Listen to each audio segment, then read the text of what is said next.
Kennedy to kick us off. Thank you, Madam Chair. Judge Dudik, did I say that name right? That's correct, Senator. All right, what's the warrant requirement? Well, before the court would issue a warrant, you have to assess to make sure that there's probable cause to either search the place. When's a warrant required? Excuse me? When is a warrant required? The general rule is a warrant is required anytime that the government wants to search a person, place, or thing.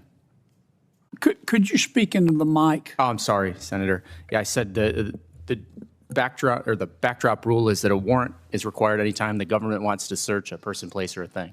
And to arrest you, right? There are some exceptions to that, but generally, yes. Okay. And there are exceptions to the warrant requirement for searching and arresting people, are they not? Are there not? Yes, Senator, there are. Okay. Suppose the Florida Supreme Court ruled that here in Florida, we're not going to recognize any exceptions to the warrant requirement. You have to have a warrant to search someone, and you have to have a warrant to arrest someone. Mm-hmm. No exceptions.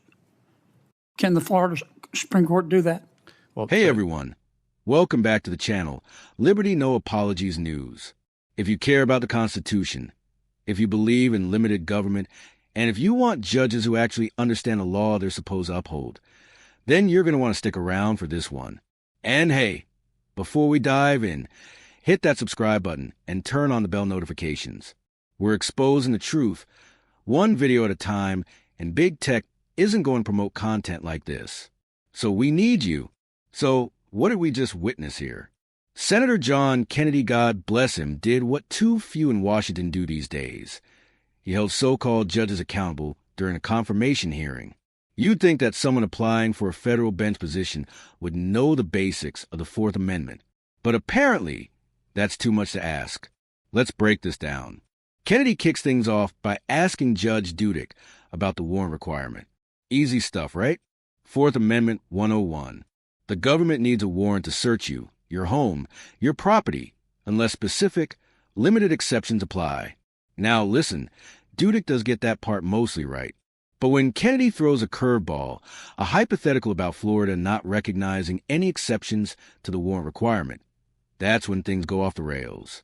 Instead of recognizing Florida's power under its state constitution to provide more protections in the federal constitution, this judge goes straight to the Supremacy Clause. Supreme Court do that? Well, Senator, under the Supremacy Clause, they'd be bound by what the Fourth Amendment dictates. Of course, they're free to make their own requirements as it. What if the Florida Supreme Court did it under the Florida Constitution and not the federal Constitution? Well, they would still, Senator, have to apply with what the federal Constitution said. No, they wouldn't. Under the Supremacy Clause. Do you know what adequate and independent state grounds means? Sure. Of course, I would understand that they could have independent and adequate state grounds for state law, but they. No, they don't. As long as you don't take away rights, but add to them, a state can do whatever it wants to under its state constitution, can it? Yes, sir. Yes, but Senator. That's not what you just said. You think the Supremacy Clause applies? The Supremacy Clause applies. Well, you want to change your answer? Senator, I would like to change my answer to the extent that I agree with you that the Florida legislature or Florida could do exactly what you said. I meant in my statement is that. Trust me, it can. Judge Pratt, I'm sorry, I can't see that far. It's Judge Pratt, Senator. Yes. Judge Pratt, I apologize. I can't see that far.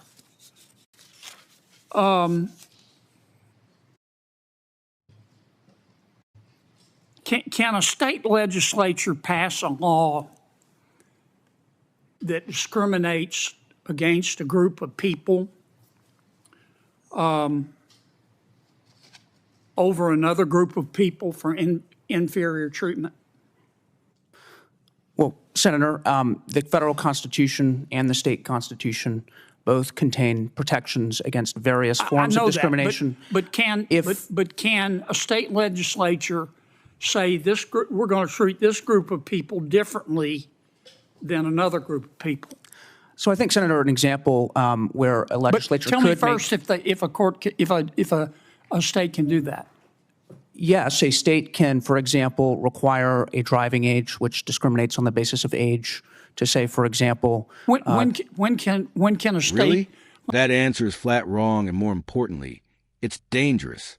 The Supremacy Clause makes federal law the supreme law of the land, but it doesn't stop states from offering greater asterisk protections than the federal baseline.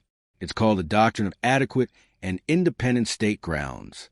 Kennedy even mentions it, and the judge clearly doesn't grasp what it means. This is a problem.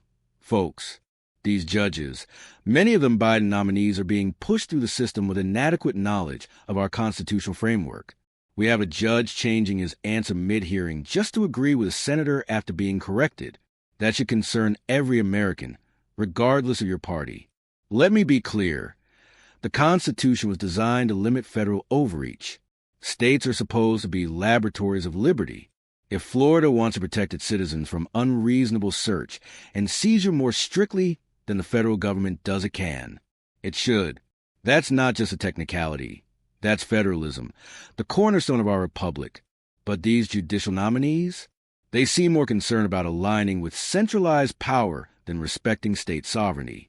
Then we get to the second part. Senator Kennedy questions Judge Pratt about whether a state legislature can discriminate against one group over another. What does she do? Dodge, deflect, hide behind generalities. The judge gives a vague answer about the Constitution protecting against various forms of discrimination. Then Kennedy pushes, and all we get is a weak example about age requirements for driving. Look, of course some forms of differential treatment are legal, age, residency, licensing. But the real question was about inferior treatment based on group identity like race, religion, political affiliation. And these judges couldn't even address it head on. It's either cowardice or ignorance. And I'm not sure which is worse. This isn't just about two judges bumbling through a Senate hearing. This is about the systemic rot in our judicial confirmation process. Democrats are nominating judges who can't cite basic legal doctrine, judges who parrot progressive narratives instead of applying the Constitution as written, judges who would rather protect the government than defend your rights. And these are the people who will be sitting in lifetime positions, deciding whether your church can open, whether your gun rights stand, whether your kids can go to school without indoctrination. You see, once these judges are confirmed, they become virtually untouchable. And when the time comes for your case, your right to privacy, your right to speak freely, and your right to defend yourself, will they stand with you or will they stand with bureaucrats and unelected elites? The evidence here tells me the answer is clear. We need more senators like John Kennedy. And we need you, the American people, to pay attention to these hearings. They're not boring. They're not technical. They're the battlefield asterisk where liberty is defended or surrendered. We must demand that our judges know the Constitution, not just a living document version pushed by the left, but the real one, the one our founders wrote, the one that millions of brave men and women fought and died to defend. Call your senators. Write your representatives. Go to your local town hall. Share videos like this. The left counts on your silence. Let's give them patriotic volume instead. And for those on the left pushing these unqualified nominees, we see what you're doing. You're trying to stack the courts with activists, not judges. You're undermining our republic from within. But here's the thing. We're awake now more than ever. And we're not going anywhere. The Constitution is not a suggestion.